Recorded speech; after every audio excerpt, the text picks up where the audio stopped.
In this lesson, we're going to solve systems of linear inequalities by graphing. First, let's review how to determine if an ordered pair is a solution to a system of linear inequalities. This ordered pair here will be a solution to this system of linear inequalities if this ordered pair creates a true statement when it is plugged into every inequality in the system. So to help stay organized here, I've labeled the first inequality A and the second inequality B. So to check if this ordered pair is a solution to this system, let's start by plugging this ordered pair into inequality A. So I've plugged 1 in for x and -3 in for y into inequality A. Now let's simplify to see if we get a true statement. This will leave us with 5 minus 6 is less than or equal to 10. And 5 minus 6 gives us -1. Now we need to ask ourselves, is this a true statement? This is a true statement because -1 is less than or equal to 10. But in order for this ordered pair to be a solution to this system, this ordered pair must also create a true statement when it's plugged into inequality B. So let's check. So I've plugged this ordered pair into inequality B, and now I'm going to simplify to see if we get a true statement.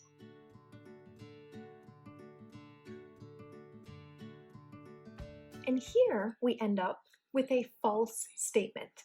13 is not greater than 24. So because this ordered pair does not create a true statement when it's plugged into every inequality in the system, we would say that the ordered pair 1, -3 is not a solution to this system. Let's check to see if this ordered pair is a solution to this system. First, let's plug this ordered pair into inequality A. So I've plugged -5 in for x and -16 in for y into inequality A. Now let's simplify to see if we get a true statement.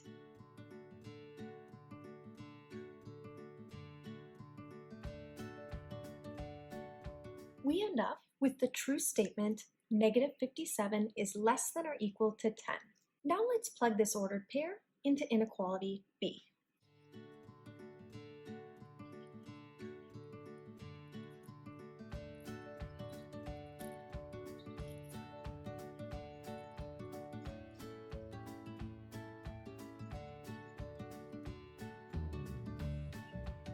And again, we end up with a true statement. 28 is greater than 24. So because this ordered pair creates a true statement when it's plugged into every inequality in the system, we would say that this ordered pair, -5, -16, is a solution. Now, while this ordered pair is a solution to this system of inequalities, this ordered pair is not the only solution.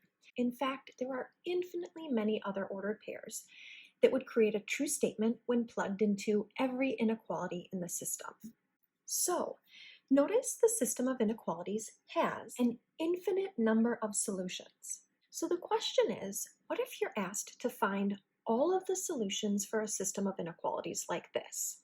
If there are infinitely many solutions, how can we possibly find or represent all of those solutions? The answer is we represent all of the solutions using a graph. And that's what we're going to practice for the rest of this lesson. In my chapter 1.8 video, we learned how to graph linear inequalities using a method called the test point method. You are more than welcome to use the test point method to graph these systems of linear inequalities. But I'm going to show you a new method, and this new method is much more commonly used, and people usually find that they prefer the method that I'm going to show you here. So when we're graphing systems of linear inequalities, like this one here, step 1, we're going to rewrite each inequality in slope-intercept form by isolating y, and then we're going to graph. So to help stay organized here, I've labeled these inequalities A and B, and I've started by copying down inequality A here. So for step 1, we're going to rewrite inequality A in slope-intercept form, and we do that by isolating y. So to isolate y, I'm going to start by adding 2x to both sides. These will cancel, and we'll be left with 4y is less than or equal to 2x plus 12. let's go ahead and divide this side by 4, and then we have to divide each term on the other side by 4. And that will leave us with y is less than or equal to 1/2 x plus 3. Now that we've written this in slope-intercept form, now we want to go ahead and graph. Be very careful, because when you're graphing inequalities, we have to remember that if the inequality is a greater than or a less than symbol, we use a dotted line when graphing. If the inequality is a greater than or equal to or a less than or equal to symbol, then we use a solid line when graphing. So we see a less than or equal to symbol right here, and so we're going to use a solid line when we're graphing. And to graph this, we'll start by plotting the y-intercept at 3 along the y-axis, and then we'll use the slope to count our next point. The slope is 1/2, so we're going to go up 1 and to the right 2. We only need 2 points to form a line, but I'm going to plot a few more points by continuing to go up 1 and to the right 2. Now I'm going to draw a solid line through these points. Now, with inequalities, you're not done after you've drawn your line. Whenever you're graphing an inequality, you also have to shade. So that's step 2. Once you've written your inequality in slope-intercept form, which is also known as the y equals mx plus b form, if your y equals mx plus b form has a greater than or equal to symbol, you shade above the line. If your y equals mx plus b form has a less than or equal to symbol, we shade below the line. So here we see a less than or equal to symbol in our y equals mx plus b form, so that means we're going to shade below the line. So this would be above the line, and this is below the line. Now I'm going to shade very lightly below the line, because this shading is not our final answer. This shading is just going to help us get to our final answer. Next, let's graph inequality b. Step 1 is to rewrite in slope-intercept form, and we do that by isolating y. So I'm going to start by adding 4/3 x. These will cancel to leave us with negative y is less than 4/3 x minus 4. And then to isolate y, I'm going to divide by negative 1. Now be very careful to remember that with inequalities, if you multiply or divide both sides by a negative number, you have to flip the direction of the inequality. So since we divided by negative 1, I'm going to flip that inequality from a less than to a greater than. And we'll be left with y is greater than negative 4/3 x plus 4. Now we want to go ahead and graph. First, let's decide if we need a dotted or solid line. Let's see, we see a greater than symbol right here, which means we want to draw a dotted line. So we'll start at the y-intercept, which is 4, and then we'll use the slope to count our next point. So we'll go down 4 and to the right 3. And I'm going to plot a few more points. And now I'm going to make sure to use a dotted line when I connect these points. Now for step 2, we have to decide, do we shade above the line or do we shade below the line? Let's see, since we see a greater than symbol, that means that we're going to shade above the line. So again, I'm going to lightly shade above this purple line because this shaded region is not our final solution. The final solution is where your shaded regions intersect, or in other words, where they overlap. The blue and the purple shaded regions overlap in this green region here. So the final solution is not all of the shaded regions. Where you shade for your final answer is only this green region right here where the shaded regions intersect. So what does this solution region mean? This solution region is showing you all ordered pairs that create a true statement when plugged into every inequality in this system. Let's take a look at another example. Again, I've started by labeling our inequalities A and B, just to help stay organized. Let's start with inequality A, and step 1 is to write your inequality in slope-intercept form. Now for slope-intercept form, we like to have the y isolated on the left. So I'm going to start by adding 3y to both sides so that we can move the y term to the left side of our inequality. This will leave us with negative 2x plus 3y is greater than or equal to, these y's will cancel, and we'll be left with 9 on the right. Now I'm going to proceed to convert this to slope-intercept form.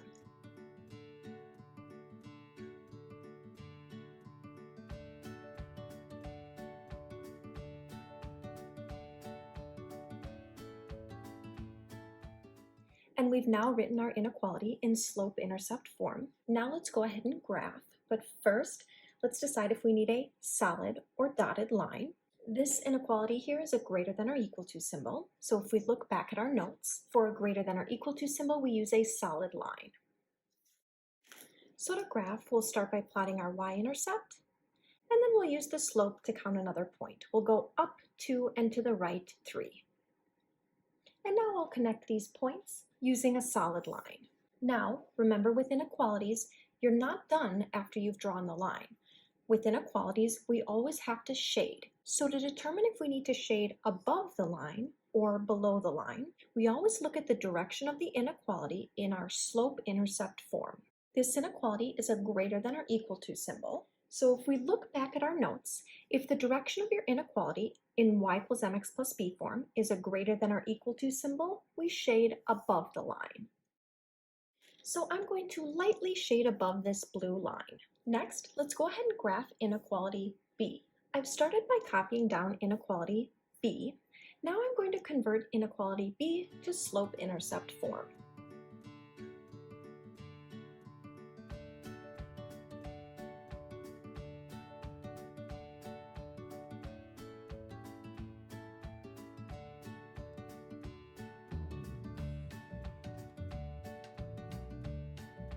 Now be very careful here.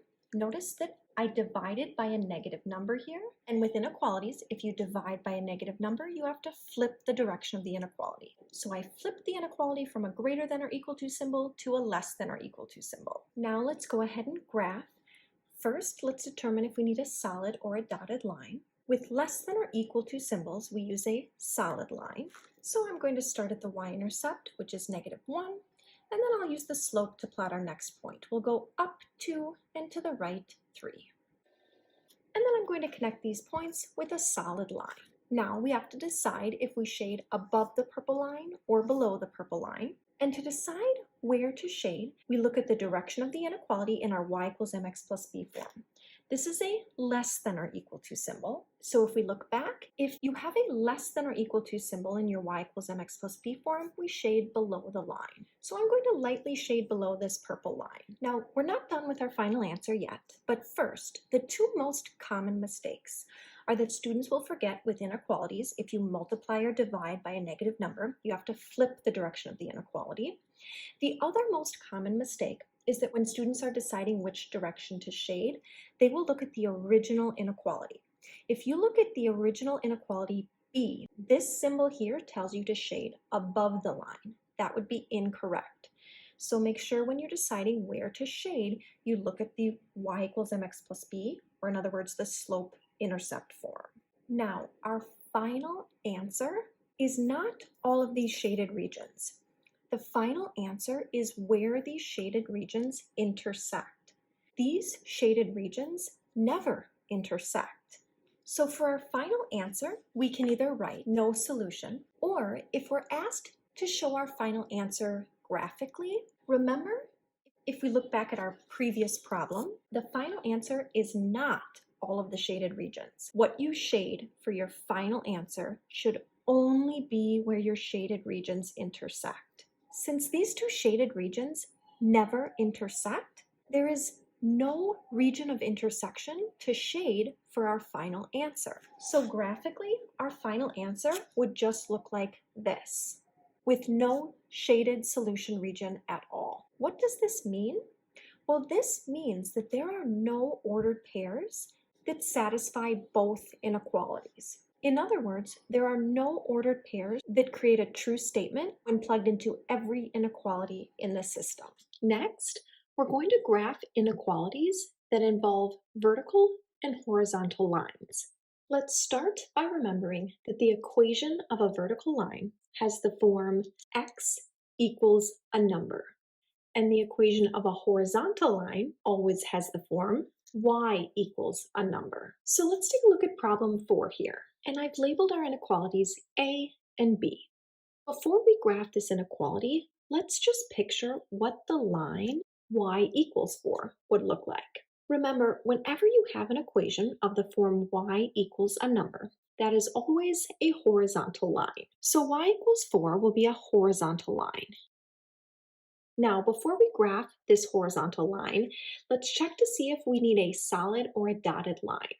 When you have the inequality symbol less than or equal to, we always use a solid line. So I'm going to go ahead and draw a solid horizontal line through 4. Now we need to determine if we shade above this line or below this line. Let's see, we have a less than or equal to symbol here. So if we look back at our previous notes for inequalities involving less than or equal to symbols, we shade below the line. So for now, I'm going to lightly shade below this line.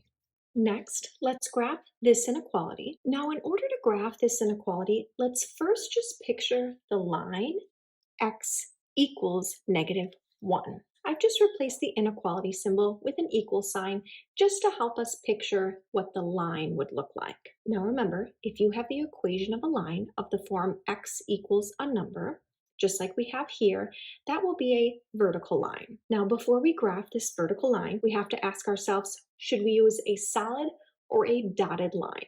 Let's see, we see a greater than symbol here. For inequalities involving greater than symbols, we use a dotted line. So let's go ahead and draw a dotted vertical line through -1. Now, with inequalities, we always need to shade. But if we look back at our notes, our instructions for shading say that we either shade above the line or shade below the line. But with vertical lines, it's impossible to shade above or below a vertical line. So the rules for shading vertical lines are slightly different. For vertical lines, if you see a less than or equal to sign, we shade to the left of the line. If you see a greater than or equal to symbol, we shade to the right of the vertical line. Now, you can memorize this, or you can just logically think through it. Let's see, if x is supposed to be greater than -1, do you think we should shade to the left of this vertical line or to the right of the vertical line? We should shade to the right of the vertical line because all of the x values to the right of the vertical line are greater than -1. So we could logically think through this, or we could use this key here. If you see a greater than symbol with a vertical line, you shade to the right. So I'm going to go ahead and lightly shade to the right of this vertical line. Now, your final answer should not be all of the shaded regions. The final answer that you give is only where your shaded regions overlap. The pink and the blue shaded regions overlap in this green region here. And what does our solution mean? All of the ordered pairs in this green shaded region here have y values that are less than 4 and have x values that are greater than -1.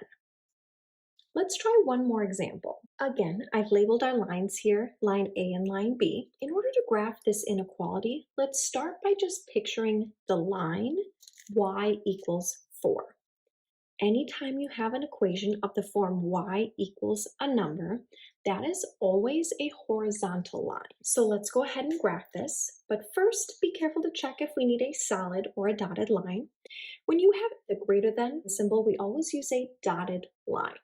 So let's go ahead and draw a dotted horizontal line through -2. Now we have to decide if we shade above or below this horizontal line. Remember, if you have a greater than inequality, we shade above the line. So I'm going to go ahead and lightly shade above this line. Next, let's graph the inequality B. In order to graph this inequality, I'm first going to picture the line x equals 3. And anytime you have the equation of a line of the form x equals a number, that's always a vertical line. So let's go ahead and draw a vertical line through 3. But let's first check to see if we need a solid or a dotted line. For inequalities of the form less than or equal to, we always use solid lines.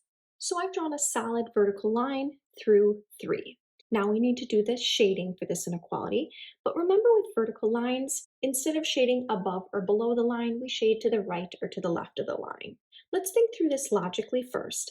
X must be less than or equal to 3. That means we're going to want to shade to the left because all x values to the left of this line are less than or equal to 3.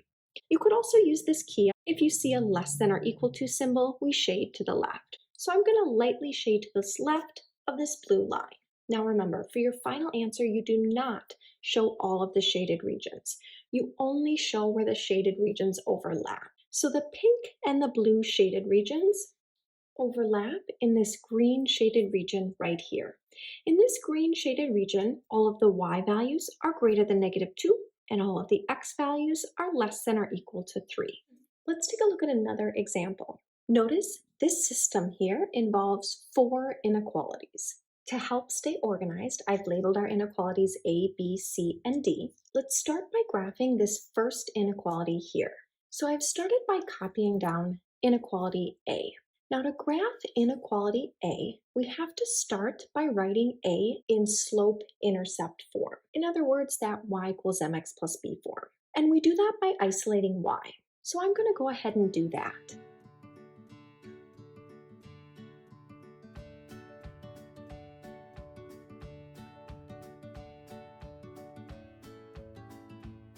Now be very careful here. Notice I divided both sides of the inequality by a negative number, so therefore I had to flip the direction of the inequality. I flipped it from a greater than or equal to symbol to a less than or equal to symbol.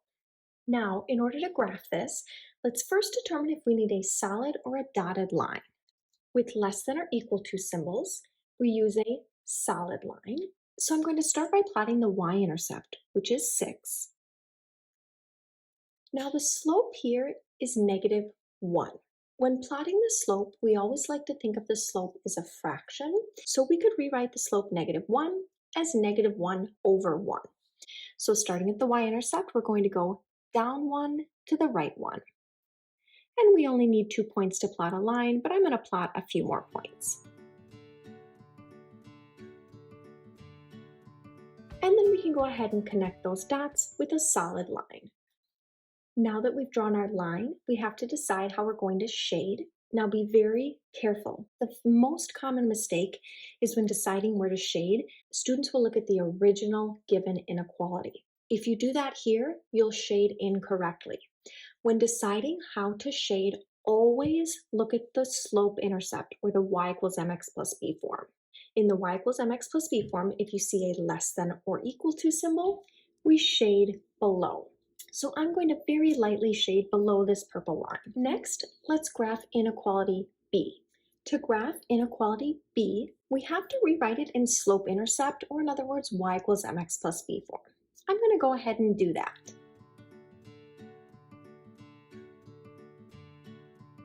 Now, once we get to this point, we want to isolate y. Since y is being multiplied by -1/2, we could divide both sides by -1/2. But dividing by a fraction can be a little bit messy. So instead of dividing by -1/2, you could multiply by the reciprocal, -2 over 1. And I'm going to do that.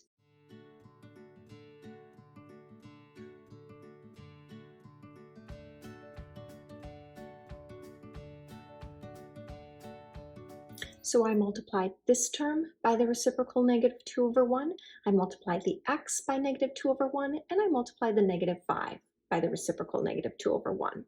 Multiplying two reciprocals gives us 1, so we're left with 1y, or just y. Now be very careful here with inequalities. If you multiply or divide by a negative number, you have to flip the direction of the inequality. Since we multiplied by a negative number here, we want to flip this inequality. And -2 times x will give us -2x, and -5 times -2 will give us a positive 10. Now let's go ahead and graph this. We're going to use a solid line. We'll start at the y-intercept, which is 10. And the slope is -2, which we can think of as the fraction -2 over 1. So starting at the y-intercept, let's count down 2 and to the right 1. And I'm going to plot a few more points. And I've connected those points with a solid line. Now we have to decide how to shade. Remember, when you're deciding how to shade, you always look at the y equals mx plus b form right here. If you see a less than or equal to symbol, we shade below. Now you can decide how to shade here. You can lightly shade everything below this blue line, or since we really are only looking for where the shaded regions overlap, to avoid making my page overly messy, I'm only going to shade below this blue line where I also see the purple shading. So below this blue line where we also see the purple shading is right in here. Next, let's graph the last two lines. To graph this, we can start by picturing the line x equals 0. Remember, anytime you have a line of the form x equals a number, that is always a vertical line. So let's start by drawing a vertical line through 0. And since we see a greater than or equal to symbol, we're going to use a solid line. So I've drawn a solid vertical line through 0. Now, remember with vertical lines, we shade either to the left or to the right. And if you see a greater than or equal to symbol, we shade to the right. So now again, it's up to you. You can either shade everything to the right of this blue line, or what I'm going to do, I'm only going to shade to the right of this blue line where I already see the light blue and the purple shading. That will give us this region in here. Last step, let's graph this line here. First, we can just think of the line y equals 0, and that would be a horizontal line. And with greater than or equal to symbols, we use solid lines. So I'm going to draw a solid horizontal line through 0. Now, we need to decide if we need to shade above or below this horizontal line. Remember, if you see greater than or equal to symbols, we shade above. So now you could shade everything above the line, but again, since for our final answer, we only want where all of the shaded regions overlap, I'm going to only shade above this purple line where I also see the purple shading, the light blue shading, and the dark blue shading. That will be this region here. So for our final answer, the solution region where all 4 of these shaded regions overlap is in this green region right here. Now, when you're graphing systems of inequalities, you're often asked to determine if your solution region is bounded or unbounded. Just a reminder, the solution region is this final solution right here where all of your shaded regions overlap. We would say that a system of linear inequalities like this is bounded if the solution region is completely enclosed by the boundary lines. Here we can see that this green solution region is completely contained within these boundary lines here. Another way to know if your solution region is bounded is that if your solution region is bounded, the solution region can be contained within a circle. We could draw a circle around this solution region here, and our solution region would be completely contained within that circle. So the graph of this system here is bounded. We're going to talk about unbounded solution regions very shortly. But before that, we're also going to talk about the points of intersection between the boundary lines of a system of inequalities.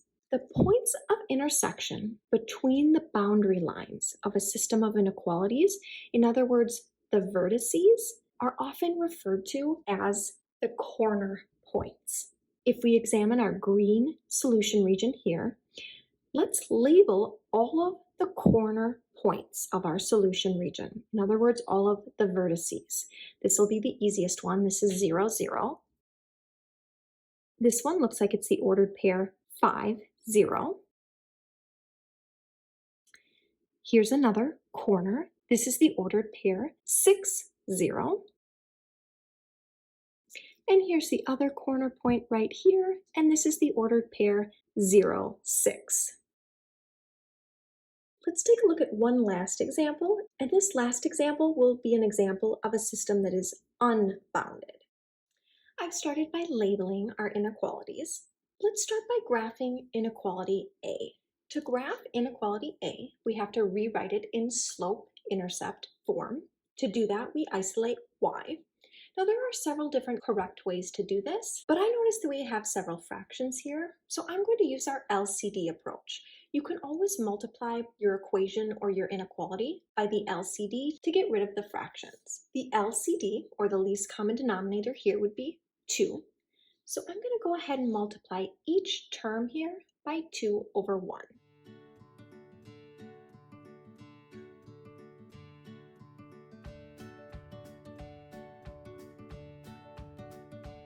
Once we simplify here, our fractions will disappear. Let's see here, our 2's cancel, and we're left with negative 1 over 1x, or in other words, negative x. Here again, our 2's cancel, and we're left with negative 1 over 1y, or in other words, negative y. And then we'll bring down the less than or equal to symbol, and 2 times negative 4 will give us negative 8. Now our fractions have disappeared, so now I'm going to proceed to isolate y.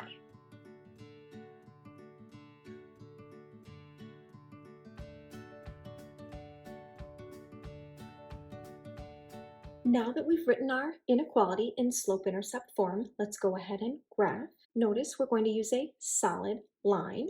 So I'll start at the y-intercept, which is 8, and the slope is negative 1, which we can think of as the fraction, negative 1 over 1. So I'm going to go down 1 and to the right 1. And then I'm going to connect these points with a solid line. Now we have to shade. With greater than or equal to symbols, we shade above. So I'm going to lightly shade above this purple line. Next, let's go ahead and graph inequality B. And I'm going to go ahead and write this in slope-intercept form by isolating y.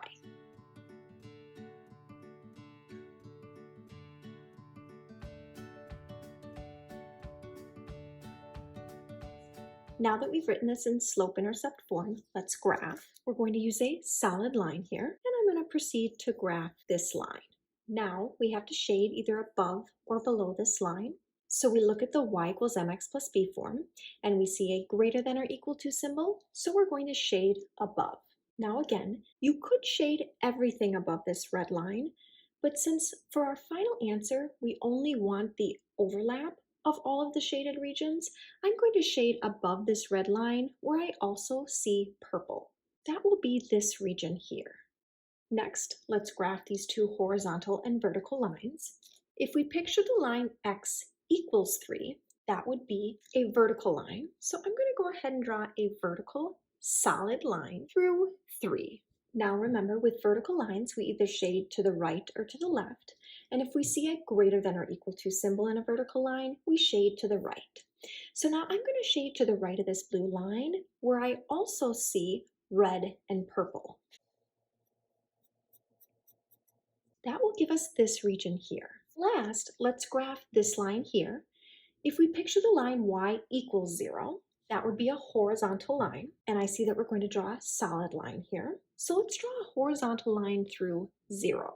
And this greater than or equal to symbol tells us to shade above this horizontal line. So if we shade above this horizontal line, where I already see the 3 previous shaded regions, the red, the purple, and the blue shaded regions, that leaves us with this shaded region here. So for our final answer, the solution region where all 4 of these shaded regions overlap is this green shaded region right here. The last 2 steps are to determine if this green solution region is bounded or unbounded, and to determine the corner points. If we look back at the previous page, we talked about how to determine if a system of linear inequalities is bounded. Now let's talk about how to determine if a system of linear inequalities is unbounded. A graph of a system of linear inequalities is unbounded if the solution region extends indefinitely. Another way to tell if your system is unbounded is if the solution region cannot be contained within a circle. Keeping this in mind, let's look at the problem we were just working on. Could you contain this green solution region in a circle? While it may initially look like this green solution region does not extend beyond these lines, that is actually not the case. We see over here, these boundary lines are containing the solution region. So the solution region cannot extend beyond these boundary lines. But notice here, there are no boundary lines. So in reality, this green solution region would extend in all of these directions indefinitely. So if your solution region extends indefinitely, you could not contain it within a circle because it would extend beyond that circle. So we would say that this solution region is unbounded. Next, let's determine the corner points. This solution region only has two corner points, here and here. If we examine our green solution region here, your corner points are created by your boundary lines, which are the lines created by graphing your inequalities. Please note that this point here is not a corner point. In fact, in reality, this really isn't a corner. This is just part of the x, y coordinate grid that in reality extends indefinitely in all directions. We just had to cut off our XY coordinate grid right here so that it would fit on our page. Let's start with this corner point here. This is the ordered pair 3, 5, and this corner point here is the ordered pair 6, 2.